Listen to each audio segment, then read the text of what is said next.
Hallelujah. Give the Lord a hand clap of praise. Praise God. Palakpakan po natin ang Panginoon. And I want you to shout, I'm still alive. I'm still alive. Glory to God. Hallelujah. Thank you for coming, mga kapatid. You may be seated in the presence of God. And those of you na nanonood po ngayon, purihin po ang Diyos. Dahil naniniwala ko, this is not a coincidence. This is the divine appointment na itinakda ng Panginoon for such a time as this. Dahil mayroon pong maganda na inihanda ang Diyos po sa atin. Amen, mga kapatid? Sabihin mo sa iyong katabi, are you ready? Are you ready? Kung kayo po ay nanonood ngayon, mga kapatid, ito po ay share nyo po ninyo. Tune in po kayo sa inyo pong mga Facebook po ninyo para mapanood po din ng inyo pong mga pamilya, ng inyo pong mga kaibigan, dahil maganda po ang atin pong pag-aaralan ngayon. Nung nakaraan, ang atin pong pinag-usapan ay 3 bagay na dapat gawin kapag nabigo sa pag-ibig. Nung nakaraan, tinuturuan po tayo kung paano maka-move on, maka-move forward dahil ikaw ay nabigo na. Nakita po natin doon bakit ba nabigo ang isang tao. Tinuturuan po tayo kung paano po natin ituloy ang atin pong buhay. Paano tayo mag-move forward, nabigo ka na no. Ngayong araw na ito, ang pag-aaralan po natin naman ngayon, mga kapatid, 3 bagay na dapat gawin para maiwasang mabigo sa pag-ibig. Ayan. Narinig po ninyo, mga kapatid? Yes. Yan po ang pag-uusapan po natin ngayon. Nung nakaraan, napag-usapan natin yung dapat mong gawin kapag ikaw ay nabigo sa pag-ibig. Ngayon, pag-aaralan naman natin 3 bagay na dapat gawin para maiwasang mabigo sa pag-ibig. Kapag kasi sinasabi mo ngayon na hindi ka naman bigo sa pag-ibig, maaaring ito ay sa iyong, pwede mong maganda rin po ang napapakinggan po natin ang aral na ito, para ito po ay maituro po natin, maibahagi din po natin sa ating mga anak, sa ating kapatid, o sa ating mga kaibigan. Dahil alam niyo po, mga kapatid, na marami po ang itinuturo po sa atin ng Biblia.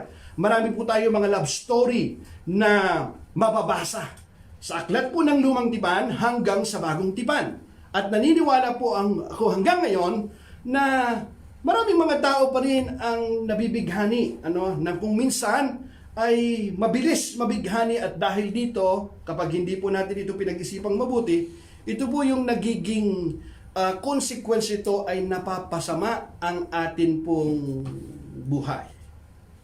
3 bagay na dapat gawin para maiwasang mabigo sa pag-ibig. Sabi po ng Biblia,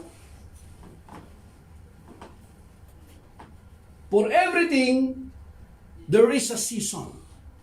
A time for every activity under heaven. Everybody says, there's a time for everything. There's a time for everything. Amen? For everything, there is a season.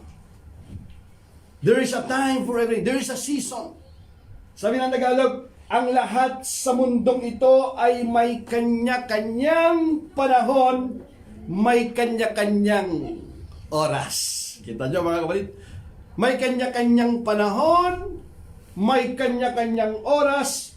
Ang lahat sa mundong ito ay may kanya-kanyang panahon at kanya-kanyang oras. Maging sa panahon ng kalungkutan, ng kaligayahan, maging sa panahon ng pag-ibig. Let us pray. Para kami po'y nagpapasalamat sapagkat ang inyo pong salita ay ilaw at tanglaw sa amin pong buhay. Is a light and a lamp unto our path. Naniniwala kami sa oras na ito. At ang salita mo ay patuloy na maitaas lamang. Ikaw ang siyang mapurihan. Give me honest conviction and clear speech so that I may preach your word with power and boldness without compromise to bring glory and honor to your name alone. In Jesus' name. Amen. 3 bagay na dapat gawin para maiwasang mabigo sa pag-ibig. Napakahalaga na mapag-aralan po natin ito. Kasi marami po tayong nakikita na patuloy-tuloy na napapanood po natin na bakit ang daming mga nabibigo.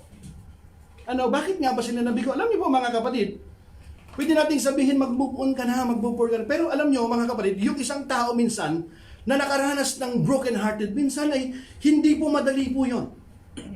Minsan mayroon pa nga talaga na dahil sa sobrang bigat ng kanila pong saluubin, ng kanila pong damdamin na dinadala, minsan ay sila po ay nagpapakamatay ang iba.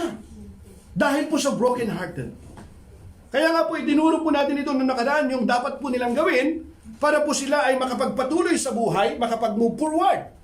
Ngayon, pag-aaralan naman natin ngayon, mga kapatid, para maiwasan po natin na mabigo sa pag-ibig. Naniniwala po ako na kapag ang tatlong bagay na ito atin pong ginawa, sinundan po natin ito, mga kapatid, naniniwala po ako na tayo po ay hindi mabibigo sa pag-ibig. Kapag atin pong susundan ito, unang-una, number 1, panalangin, it's very basic. Prayer! Yeah!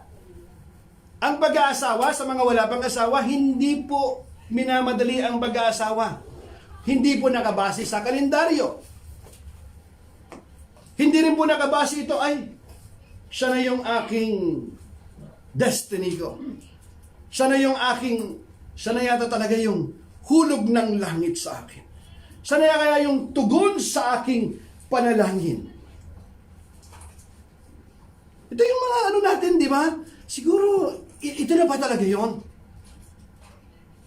Para maiwasan na mabigo sa pag-ibig, mga kapatid, number 1, panalangin. Ipanalangin mo sa Diyos yung tamang panahon. Yung oras, kasi may kanya-kanyang panahon. Minsan kasi, wrong timing eh. Bakit? Nag-asawa ng maaga. Yung iba naman ay hindi pa napapanahon ay, di ba sabi doon sa binasa natin sa Ecclesiastes kanina? Di ba? For everything there is a season, a time for every activity under heaven. Ang lahat sa mundong ito ay may kanya-kanyang panahon, may kanya-kanyang oras. Kailangan yung oras, yung panahon, alam natin kung kailan. Hindi baling ikaw ay 40 years old na kung hindi ka pa handa. Hindi baling maghintay ka ng hanggang 50 years old kung yung lalaki o yung babae naman na mapupunta talaga sa iyo ay yung tugon ng iyong panalangin. Yung kalooban po ng Diyos. Maaga ka nga nag-asawa. Pero ano po ang nangyari? Ikaw ay nagmadali ka. O kaya, nakyutan ka lang. O kaya ikaw ay nabola ka lang ng mga bulbulatis. Maraming mga mambubula kasi. Aha? Are you with me? Tanong mo nga yung katabi mo, nabola ka na bang minsan? Mga kapatid, maraming mga ano rito eh. Diba? Maraming mga manluluko sa panahong ito. Pero hindi na ito yung may kakala, marami rin ang nagpapaluko. Are you with me? Yes. Kasi minsan ka nang naloko, diba? Tanong mo nga, minsan ka na bang naloko? Kapag hindi ka pa naloko, baka ikaw yung nanloko, sabi ng iba. Aha. Totoo po yun, mga kapatid eh. Nakikita po natin ito, napapanood po natin ito. Baka tayo po mismo ay nakaranas nito. Bakit?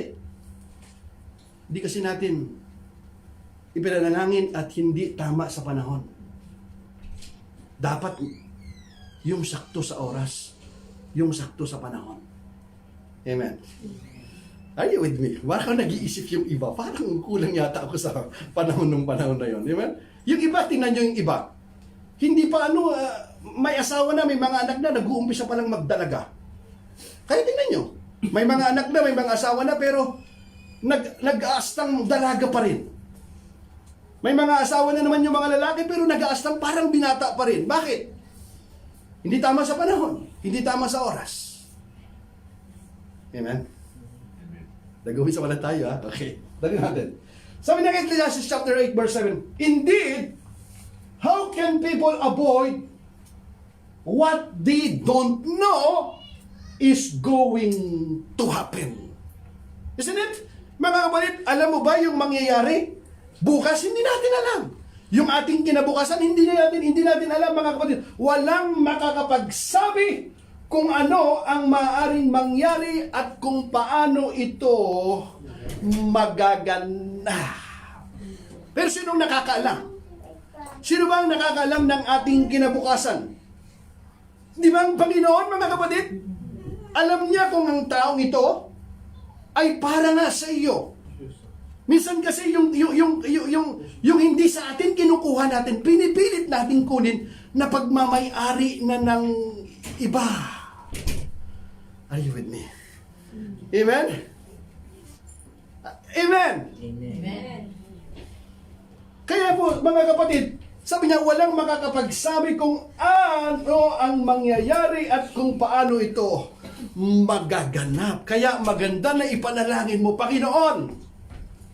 Alam ko pagdating ng panahon, ako po ay mag-aasawa. Ako po ay nasa edad na ganito na. Alam ko, Panginoon, na ikaw ang siyang maghahanda nito sa akin. Huwag mo sabihin, ikaw, Panginoon, ang mamili sa akin. Ikaw ang mamili. Hindi ang Panginoon. Bibigyan ka niya ng batayan kung sino, ano ang dapat mong piliin. Pero hindi ang Diyos ang mamimili para sa iyo. Bakit? Kasi minsan sabi ng iba, binigay sa akin kasi ito ng Diyos eh. Kaya pagtiisan ko na lamang. Really? Hindi ang Diyos ang pumili, ikaw ang pumili. Kasi pag ang Diyos ang pumili, baka sisihin mo siya. Tingnan nyo. Tani mo yung katabi mo, nagkamali ka na ba? Ay, parang mga tahimik dito ngayon. Amen? Amen? Now, Jeremiah chapter 29 verse 11 to 13. Napakaganda nito. Dala mo kanina, mayroong kanya-kanyang panahon, kanya-kanyang oras, at ang Panginoon na siyang nakakalam. Ngayon, sabi sa 29:11-13, sabi niya, "For I know the plans I have for you, declares the Lord. Plans to prosper you and not to harm you. They are plans for good and not for disaster, to give you a future and a hope." And verse 2, sabi niya, "In those days, when you pray means God expecting us to pray. When you pray, hindi niya sabihin if you pray, no, when you pray, sabi niya, in those days, when you pray, I will listen." Praise the Lord. Di ba gusto ng tao minsan yung may nakikinig lang sa kanya? Kasi bilang ng tao minsan, parang hindi ka nakikinig sa akin. Di ba? Kaya tinan niyo ang Panginoon, when you pray, I will listen. If you look for me wholeheartedly, you will find me. Hallelujah. Purihin ang Diyos. Amen? Napakaganda, di ba mga kapatid? Sapagkat batid kong lubos ang mga plano ko para sa inyo. Mga planong hindi ninyo ikakasama, kundi para sa inyong ikakabuti. Ito'y mga planong magdudulot sa inyo ng kinabukasang punong-puno ng pag-asa. Hallelujah. How do you like that? Yung plano ng Panginoon, yung kinabukasang punong-puno ng pag-asa. Yung hindi mo ikakasama. Kasi alam ng Panginoon yung kinabukasan mo. Kung ikaw ay mananalangin, sabi niya, kung maganap na ito, kayo'y tatawag, lalapit at dadalangin sa akin at diringgin ko kayo. Hallelujah. Diringgin ko naman kayo. Kapag hinanap ninyo ako, ako'y inyong matatagpuan kung buong puso ninyo akong hahanapin. Ang una mo palang hahanapin ang Diyos. Yung iba kasi ang inuuna kasi mo nang hinahanap kasi kung saan-saan nakatingin minsan. Malayo ang tingin. Di ba kung saan-saan nakatanaw minsan? Hinan nyo mga kapatid, amen? Amen. Hallelujah. Purihin ang Diyos. Call unto me, sabi ng Panginoon, and I will answer you, and I will show you great mighty things which thou knowest not. Call unto me. Sabi niyo, tumawag kayo sa akin. Ito, 24 hours na ang Panginoon eh. Walang tao na 24 hours lagi pag tumawag ka. Lagi siyang available. Matutulog kasi yun eh. Pag yung isang tao hindi na natutulog, delikado na yun. Pero ang Panginoon sabi niya, call unto me. That means 24 hours. And I will answer you. And I will show you great, mighty things which you do not know. Di ba? Hallelujah. Tayo mo kayo ba? Ayaw mo bang mabigo sa pag-ibig? Amen? Purihin ang Panginoon. Di ba? Next. Number 2. Pangalawa, tatlong bagay na dapat gawin para maiwasang mabigo sa pag-ibig. Una, panalangin. Okay, panalangin mo sa Panginoon. Huwag kang nagmamadali. Panalangin mo sa Panginoon. Panginoon, mangyari ang kalooban mo sa aking buhay. Susunod ako sa iyong salita. Susunod ako sa iyong kalooban, Panginoon. Ganon. Hindi lamang yung puso natin ang pinapairal natin, ha? Mga kapatid, sabi ng Biblia, ang pinakamadaya, si Jeremiah chapter 17 verse 9. Di ba, yung puso ng tao, ang pinakamadaya sa lahat. Yung puso natin. Ito kasi ang pintig ng puso ko, sabi ng iba. Anong pintig ng puso ko? Di ba? Hindi lamang yung puso natin ang pinapairal din natin, mga kapatid. Ginagamit na natin yung isip natin, lalong-lalo na yung batayan po natin, ay yung salita ng Diyos. Amen, mga kapatid? Number 2, hanapin ang Diyos. Ha? Para maiwasan mabigo sa pag-ibig, manalangin, tapos hanapin ang Diyos. So bakit natin hanapin ang Diyos? Nawawala ba ang Diyos? Bakit kailangan hanapin? Nawawala ba yung Diyos? Bakit kailangan natin siyang hanapin? Anong po sabi niya? But seek first His kingdom and His righteousness, and all these things will be given to you as well. O, seek ye first the kingdom of God and His righteousness, and all these things shall be added unto you. Ano yun? Ano yung mga yon? Ano yung mga gusto? Ano ba yung mga ninanais mo? Makapagtrabaho ka, maghanap buhay ka, mag-business ka, mag-asawa ka, mapaayos ang relasyon mo. Ano yung gusto mo? But seek first the kingdom of God and His righteousness. Hallelujah. Ha? Di ba? Sabi ng Biblia, di ba? Di ba? Hanapin mo muna, sabi niya sa, balik mo na doon, sama niya siya. Seek the kingdom of God above all else and live righteously, and He will give you everything you need. Hallelujah. Purihin ang Panginoon. And Isaiah chapter 55 verse 6 to 7. Seek the Lord while you can find Him. Call on Him now while He is near. Let the wicked change their ways and banish the very thought of doing wrong. Let them turn to the Lord, that He may have mercy on them. Yes, turn to our God, for He will forgive generously. Hallelujah. Forgive generously. Purihin ang Panginoon, di ba?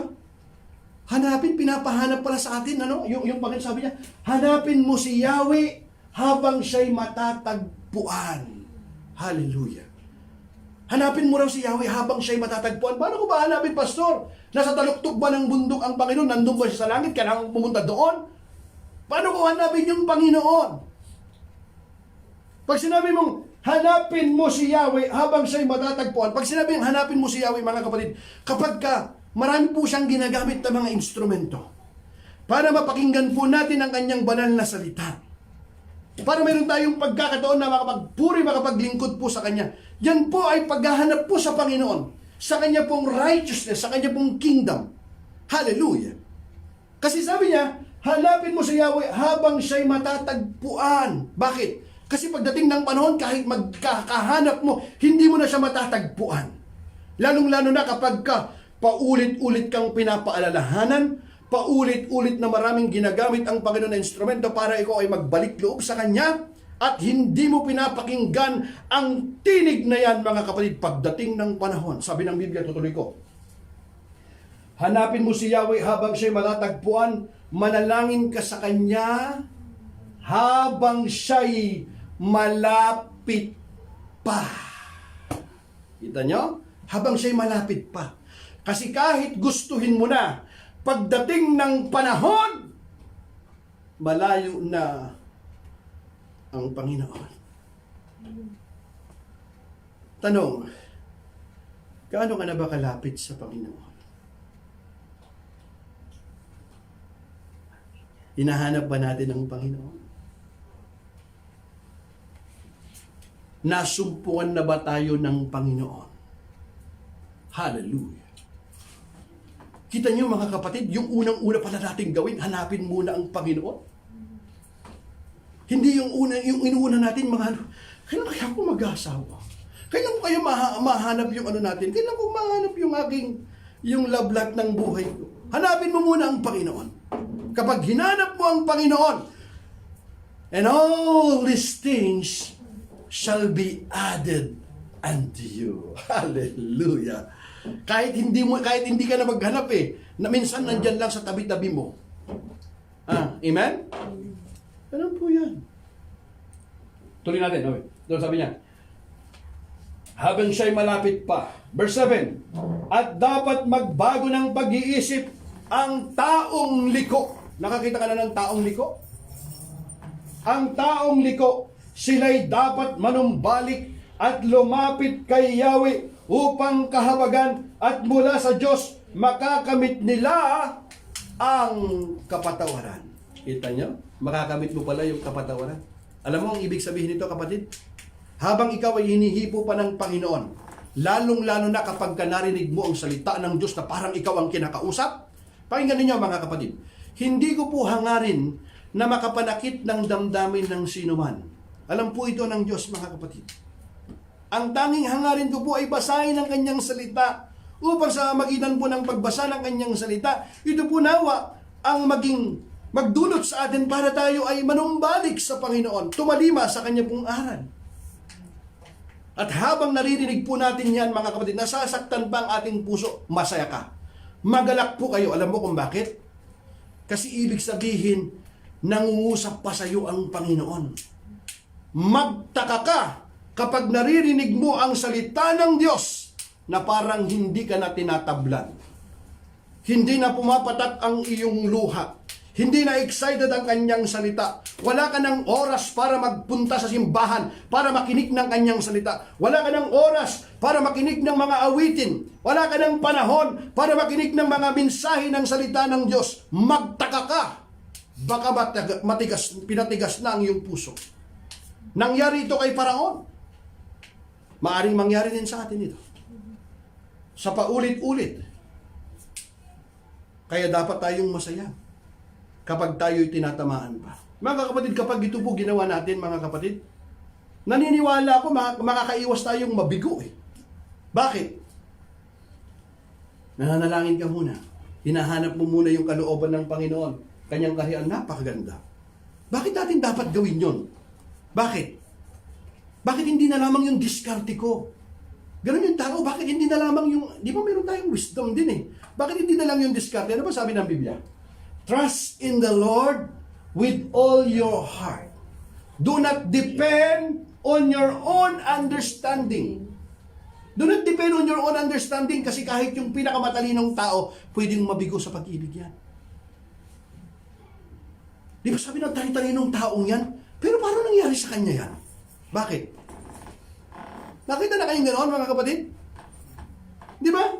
Kaya sabi ng Biblia, trust in the Lord with all your hearts. A heart, do not depend on your own understanding. Seek, yun nyo agad? His will in all you do. And He will show you which path to take. Hallelujah. He will show you. Ipapakita sa iyo ng Panginoon. Hallelujah. Napakaganda, di ba mga kapatid? Kay Yahweh ka magtiwala buong puso at lubusan. At huwag kang mananangan sa sariling karunungan. Sa lahat ng iyong gawain, siya ngay alalahanin upang ikay patnubayan sa iyong mga tatahakin. Kita nyo mga kapatid? Sa iyong mga tatahakin. Paulit-ulit nga, di ba mga kapatid? Lalong-lalo na sa mga gustong pumasok sa panahon ng kasalan. Alam nyo mga kapatid, nung first time kong may imbitahan ako para mag-officiate ng kasal, abay kinabahan ako. Sabi ko, sandali lang. Pag-pray ko muna ito, pastor, sabi ko gano'n. Tapos baka pwede kong makausap muna yung dalawa. Gusto ko muna silang makilala. Kasi hindi ito basta-basta itong papasukin natin Nakita natin. Kaliwat kanan. Maraming mga pinadapa ito. Maganda, ito yung isang napakagandang relasyon pero komplikado naman itong ano na to, itong papasukin na ito. Bagay na ito. Bakit? Sabi ng Biblia, iiwanan ng lalaki ang kanyang mga magulang, sasama sa kanyang asawang babae, at sila'y magiging isa. Kita nyo? 1 + 1 = 1, sabi ng Biblia. Pagdating dun sa Biblia, mga kapatid, yun yung magiging senaryo nun. Ibig sabihin, parang ikaw din yun eh. You always, laging may nakaprotect ka, tapos mayroong mga nakailalim doon, na yung dapat gawin ng asawang lalaki. Diba? Ibigin mo ang inyong mga asawa. Sabi ng Biblia, mga babae, pasakop kayo sa inyong mga asawang lalaki. Mayroong mga kalakip yun, nakalagay doon. Sipin nyo yan, mga kapatid. Amen? Hinahanap pa natin ang Panginoon. Nasumpungan na ba natin ang Panginoon? Ito po ang atin pong gawin, mga kapatid. Makakaiwas kang mabigo sa pag-ibig. Pangalawa pa lang ito, sipin mo, nagpipray ka, Lord. Pinagkakatiwala ko sa iyo, Panginoon, yung akin pong, kung kalooban mo, na ako'y mayroong makasama sa buhay, maghihintay ako, Panginoon, yung tamang panahon, yung tama, Panginoon, yung tamang relasyon. Tapos, Panginoon, ikaw muna yung aking pagtuunan ng pansin. Pangalawa, hanapin ko, Panginoon, yung kalooban mo. Yung righteousness mo, Panginoon, mag-uukol ako ng manahon, shall be added unto you, sabi ng Panginoon. Hallelujah. Sabi ng 1 Corinthians chapter 10, verse 1, so whether you eat or drink or whatever you do, do it all for the glory of God. Kita niyo, mga kapatid, kahit ano daw ang gawin mo, whether you eat or drink, do it all for the glory of God. Bakit? Yung pagdidesisyon na gagawin natin sa buhay natin minsan, hindi yan madali. Panginoon, yung akin bang gagawin ito? Papasok ako sa isang relasyon na ito. Ito ba'y nagbibigay ng kaluguran sa iyo? Natutuwa ka ba, Panginoon, kapag ito ginawa ko? Simple question lang. Di mo kailangang itanong na yung iba, ikaw na lang. Amen? Di ba sabi niya, kaya nga kung kayo'y kumakain, umiinom, o anuman ang ginagawa ninyo, gawin ninyo ang lahat sa ikararangal ng Diyos. Hallelujah. Do it all for the glory of God. Think about that. Napakaganda. Amen? Purihin ang Diyos. Psalm chapter 37 verse 4. Take delight in the Lord and He will give you your heart's desire. Hallelujah. Ano version? Yung sabi niya, yung delight yourself to the Lord and He will give you the desires of your heart. Think about that. Napakaganda, di ba? Generous naman ang Panginoon eh. Hindi lang kasi tayo naka-align minsan. Kaya yun ang nangyayari. Alam mo kung bakit tayo nabigo minsan? Mga kapatid, hindi naka-align eh. Alam mo yung sasakyan? Halimbawa, yung sasakyan mo, may sira yung sasakyan mo. Gusto mong gawin, hindi ka mekaniko, gawin mo. Kung gusto mo, subukan mo, hindi ka mekaniko eh. Sinubukan mo, parang hinugasan mo, lininis mo siya. Parang okay na yata ito ka mo. Yung mga andar naman, okay na ba eh? Sabi sa'yo ng mekaniko, palitan na natin ng yung brake pads niya, tsaka yung gulong mo, medyo, mukhang okay pa eh, Malinis naman eh.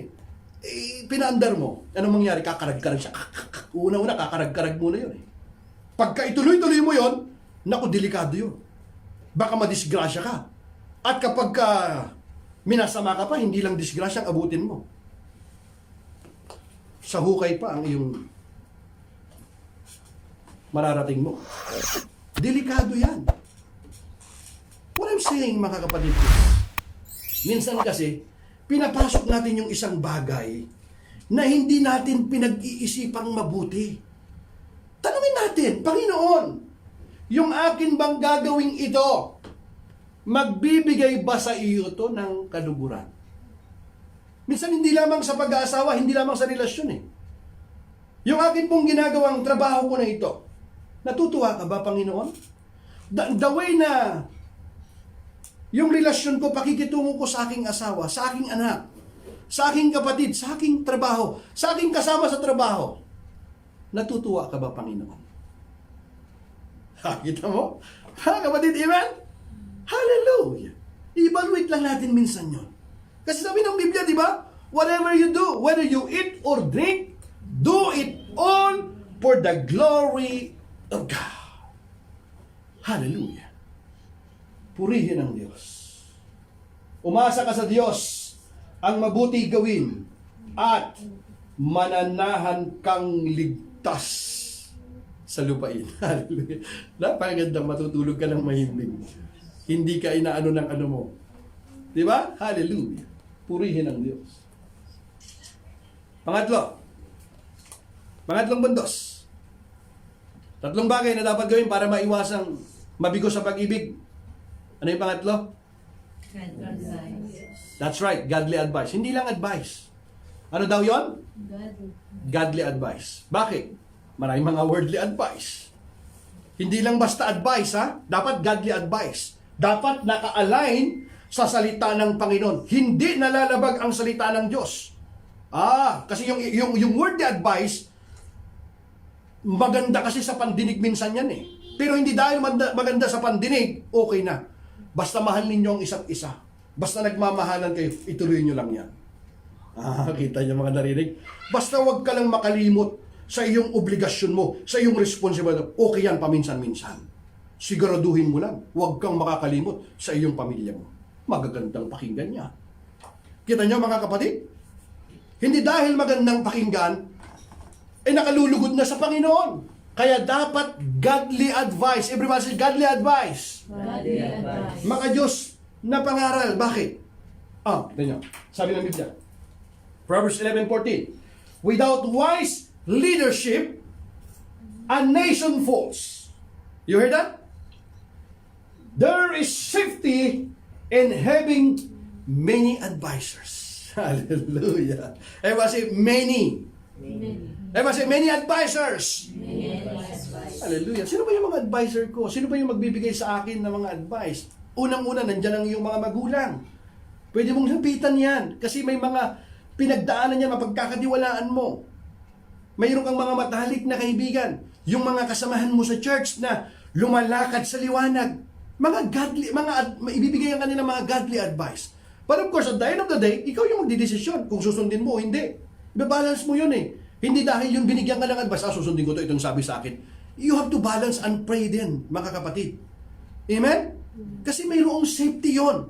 Hindi ka nakikinig kasi ng advice mo. Alam mo, feeling mo. Hindi, alam ko ito yung tama. Alam niyo yung ganun tao, sabi ng Biblia? Nako, basahin natin. Sabi ng Biblia. Tama. Proverbs 12:15. Fools think their own way is right. Kita mo yan? Yun yung tao na parang ayaw na nakikinig ng advice na parang sa tingin niya lagi siya yung tama. Hindi, okay tong ginagawa ko. Fools think their own way is right. But the wise listen to others. Hallelujah. Amen? Yung pala yung wise, mga kapatid, di ba? Ang akala ng mangmang, siya lamang ang tama. Ngunit handang tumanggap ng payo ang taong may unawa. Hallelujah. Purihin ang Diyos. Palakpakan natin ang Panginoon. Di ba napakaganda, mga kapatid? Minsan kasi may mga taong gano'n, nakakala niya, sa paningin niya, sa pananaw niya, ito yung tama. Sa tingin ko kasi ito yung tama eh. Lumapit ka. Makinig ka. Mayroon kang mapupulot na aral para makaiwas ka sa kapahamakan. Amen, mga kapatid? Yung mga taong marurunong na, mga matatalino na, may mga matataas na pinag-aralan, pero nakikinig, marami pa silang advisors. Kasi alam po nila na mayroon pong safety sa mga magagandang mga advices. Hallelujah. Proverbs chapter 24 verse 6. So don't go to war without wise guidance. Sa buhay na ito, mga kapatid, sa ayaw at sa gusto natin, lagi tayong nakikipagbaka. Lagi tayong nakikipaglaban sa buhay na ito. Kaya alamin po natin, mga kapatid, kailangan po natin tayo'y maging marunong sa buhay na ito. Kasi kung hindi, mga kapatid, talunan ka. At ayaw ng Panginoon na tayo ay mga talunan. Champion for Christ. Ang hinahanap po ng Panginoon yung man and woman of God na mga mananagumpay, mga warriors, mga sundalo. Hallelujah. So don't go to war without wise guidance. Victory depends on having many advisors. Many advisors. Kita nyo yung binanggit dyan mga kapatid, many advisors. Kapag ito ginawa mo lang talaga ito, hindi ka nabigo sa pag-ibig. Kaya sabi ng iba, kapag ginawa ko yan, sigurado hindi ako nabigo. Nabigo ka na nandyan na yan, hindi mo nababalik yun. Kaya, doon ka sa unang sermon natin, kung ano dapat mong gawin. Amen? Dito naman, tinuturo sa atin, para hindi tayo mabigo sa pag-ibig. Amen, mga kapatid? Many advisors. Hallelujah. Proverbs chapter 14 verse 15, the Bible says, only simpletons believe everything they're told. The prudent carefully consider their steps. Purihin ang Diyos. Hallelujah. Pinaniniwalaan ng mangmang ang lahat niyang mapakinggan. Sabihin mo sa iyong katabi, mag-ingat ka sa iyong mga napapakinggan. Ingat ka sa iyong napakinggan. Hindi lahat ng mga naririnig mo, napapakinggan mo, sinasabi sa iyo, pinaniniwalaan mo. Bakit? Sabi ng Biblia, pinaniniwalaan ng mangmang ang lahat niyang mapakinggan. Hindi mo basta-basta pinapaniwalaan yon. Kaya nga pumupunta ka doon sa godly advice. Kasi kung yung mga bagay na sinasabi sa'yo, sabi sa akin ng ganito, sabi ko sa ganito, hindi godly advice. Ang tawag sa'yo, sa ayaw at sa gusto natin, ang tawag sa atin, sabi niya, mangmang ang lahat niyang, di ba? Sabi niya, pinaniwalaan ng mangmang ang lahat niyang mapakinggan. Sabi mo sa'yo, huwag mo kagad paniwalaan yun. Amen? Huwag mo kagad paniwalaan. Tuloy natin ito, ngunit, sinisiyasat ng may unawa ang kanyang pupuntahan. Tanong mo kadami, saan ka pupunta? Hallelujah. Amen? May pupuntahan ka ba? Kita mo kasi, okay, saan ka pupunta? Alam mo, yung pupuntahan natin minsan, yung hakbang natin, delikado yan. Pababasa natin sa Biblia. Di ba? Kaya sinisiyasat niyo mo. Pati yung iyong pupuntahan, alam ng Panginoon. Yung pupuntahan kong ito, yung tatahakin kong ito, magbibigay ba sa ito ng kaluguran? Amen? Kaya yung iba, saan ka pupunta? Secret. Huwag mo nang alamin. Tayo mo katabi, may pupuntahan ka ba? Are you with me, amen? Di ba kita mo mga kapatid, di ba? Sinisiyasat ng may unawa ang kanyang pupuntahan. Bakit mo dapat sisiyasin? Kasi there is a way seems right to a man. But in the end, it leads to that. May daang matuwid sa tingin ng tao. Ngunit ang dulo nito ay kamatayan. Kaya yung pupuntahan mga kapatid, dapat sinisiyasat mo. Amen? Tanungin mo yung mga driver.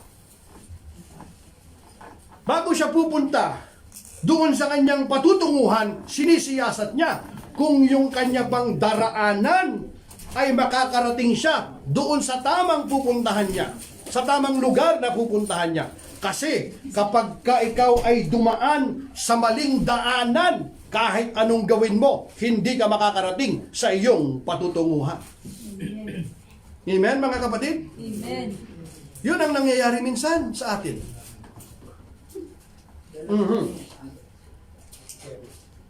Dito sa First King, dito may nanghingirin dito ng advice Kasi alam nitong hari na ito, na yung kanyang tatay, yung kanya pong tatay, mga kapatid, pakinggan niyo po ito. Yung kanya pong tatay ay napakatalino. Si Solomon ang kanyang tatay, napakatalino itong taong ito. At yung tatay niya, kahit napakatalino na, marami pa ring advisor. Kaya itong anak niya, alam niya na mayroon po maganda na marami kang mga nag-a-advise sa iyo. Kahit mo. The King Rehoboam discussed the matter with the older men who had counseled his father. His father, remember that? Si Solomon, yung matalino. his father Solomon. What is your advice? Kita mo mga kapatid. Amen? Tanong mo yung katabi, may nag-advise pa sa'yo? Amen? May nag-advise ba sa'yo? Wala eh.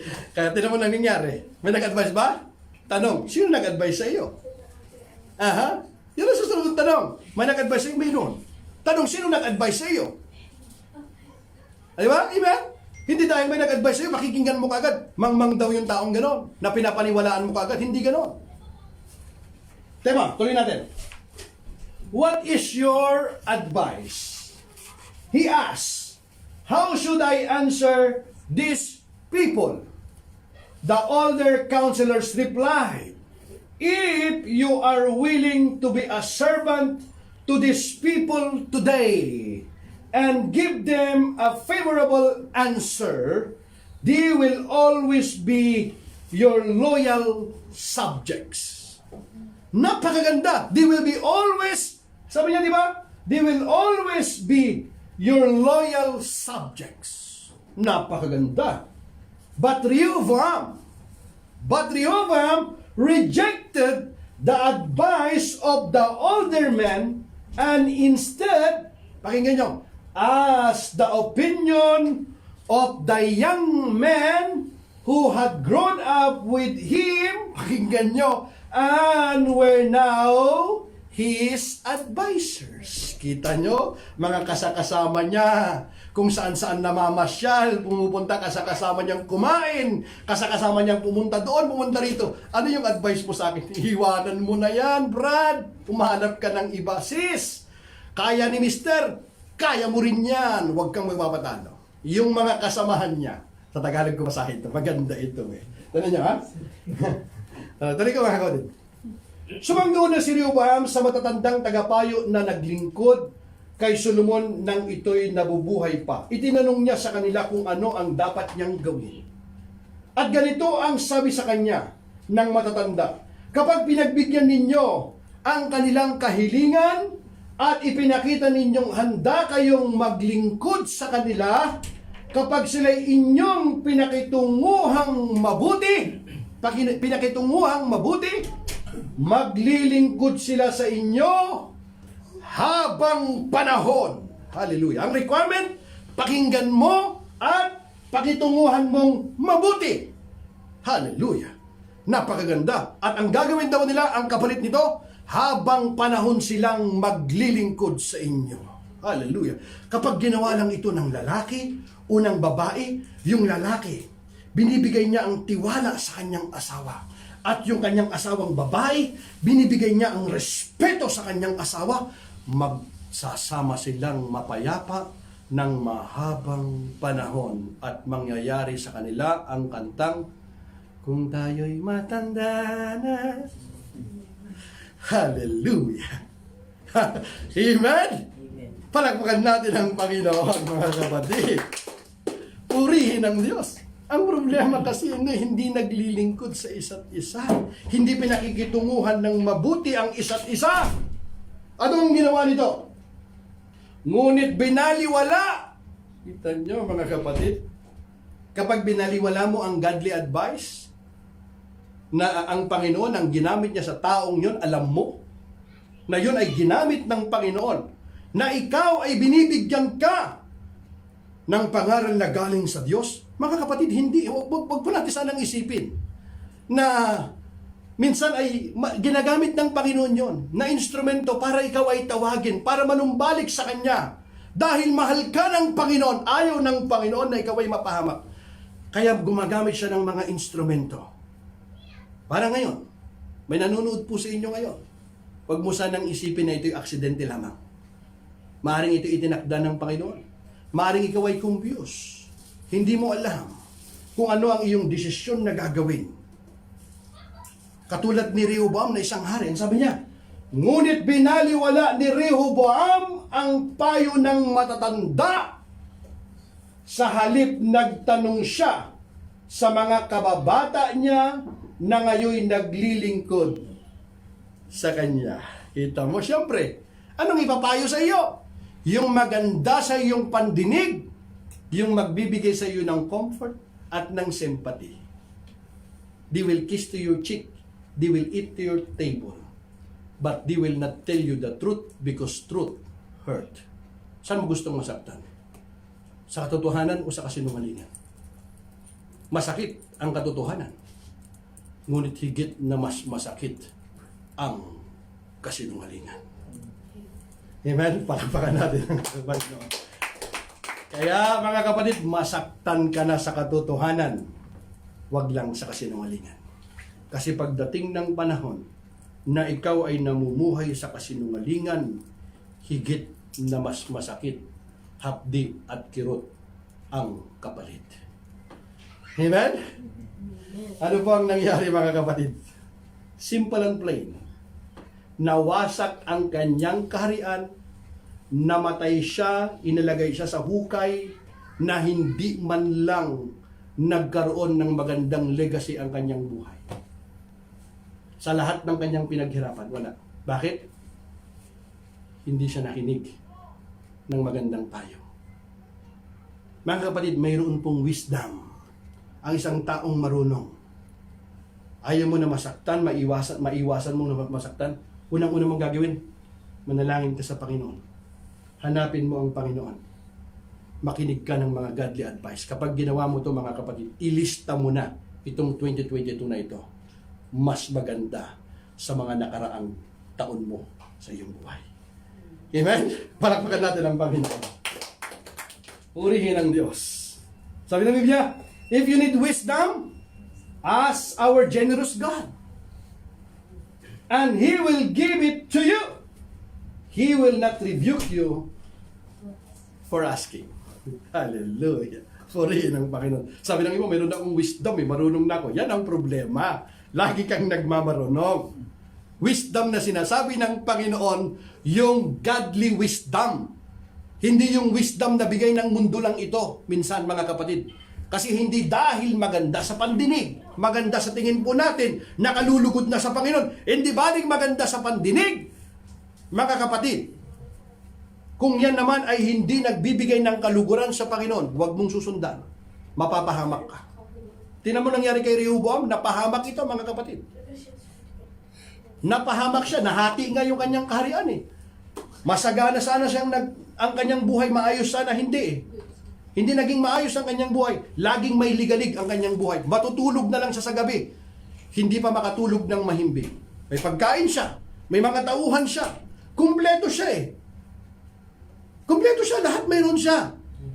Pero bakit wala siyang kapayapaan sa kanyang puso? Bakit? Simply because hindi siya nakinig ng godly advice.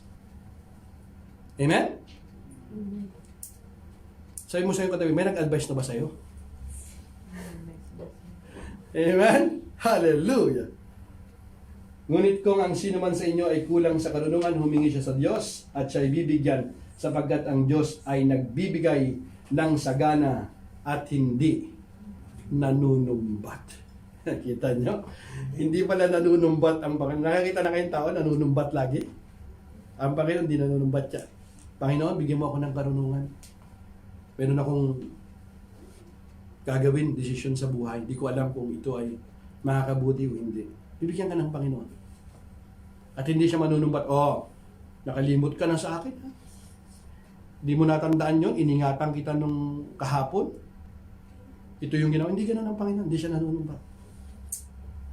Amen? May kilala ka bang nanunumbat? Sabi mo sa'yo katabi, huwag kang manumbat. Are you with me? Amen, mga kapatid? Lahat po tayo tumayo, mga kapatid.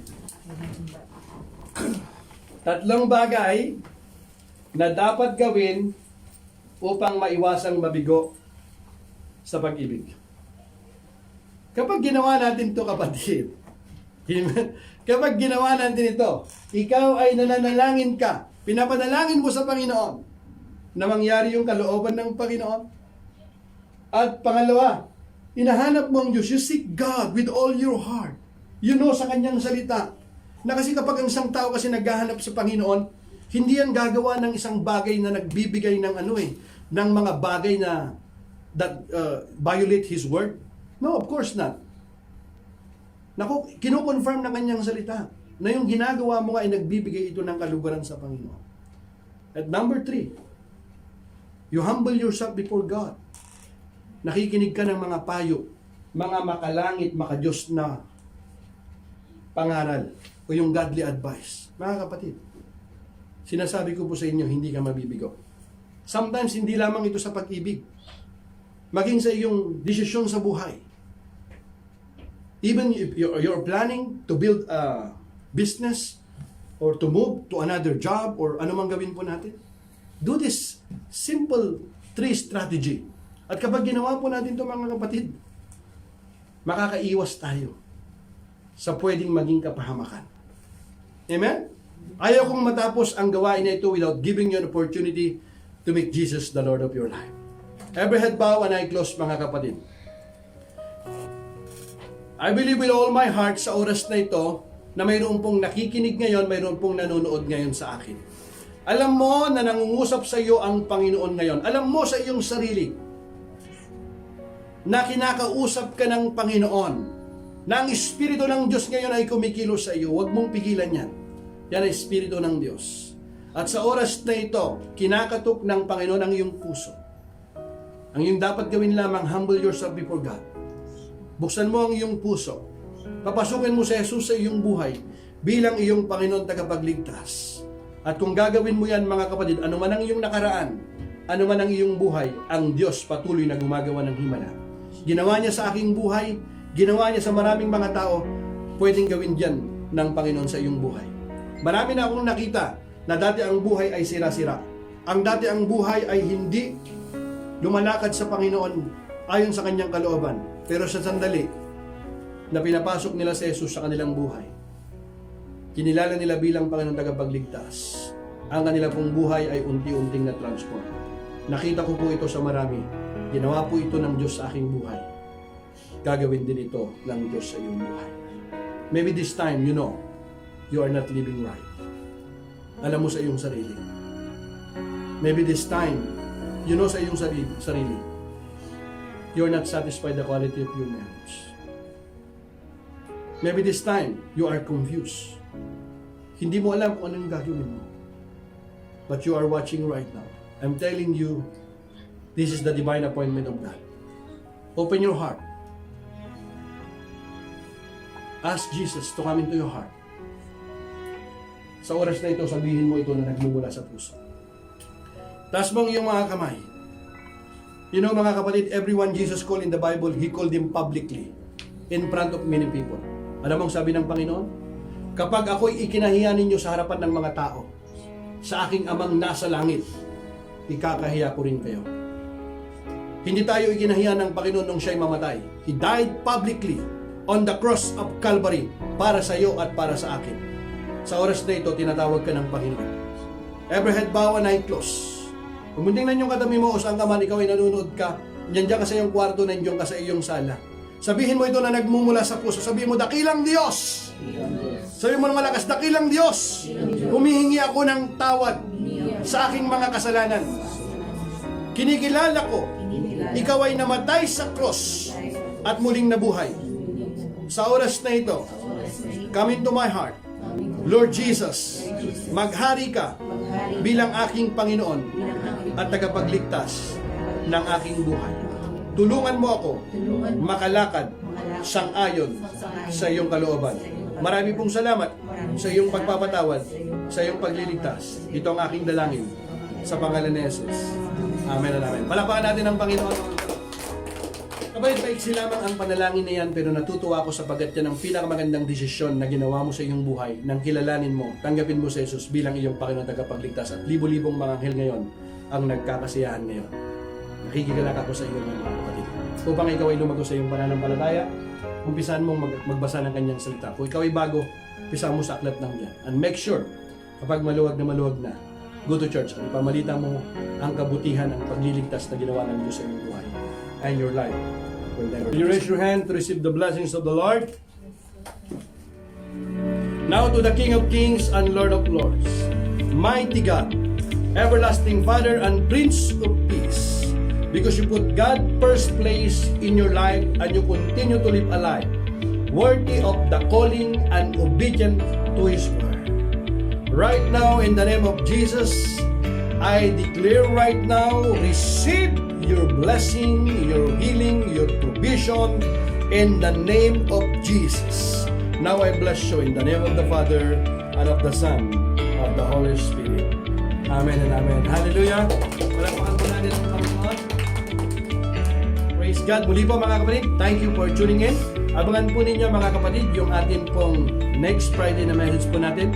Nung nakaraan, pinag-usapan po natin 3 bagay na dapat gawin kapag nabigo sa pag-ibig. Ngayon, pinag-usapan natin 3 bagay na dapat gawin para maiwasan mabigo sa pag-ibig. Yung susunod po natin pag-aaralan, paano mapanatili ang magandang relasyon. Abangan po ninyo yan mga kapatid. See you. Love you and God bless.